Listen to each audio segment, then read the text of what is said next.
On PC and mobiles, I will show you in a few moments how to join LAVAFLAME2 Discord server. It's the same method on both PC and mobiles. For this, we will open a browser on your PC or mobile. Can be whichever. In my case, I will use Microsoft Edge. Now click on URL bar and type this URL to be able to join this Discord server.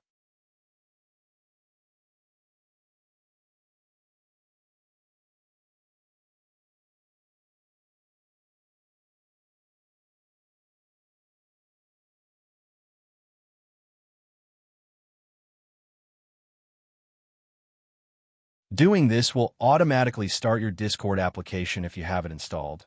Then click Join, and you'll have access to the Discord server.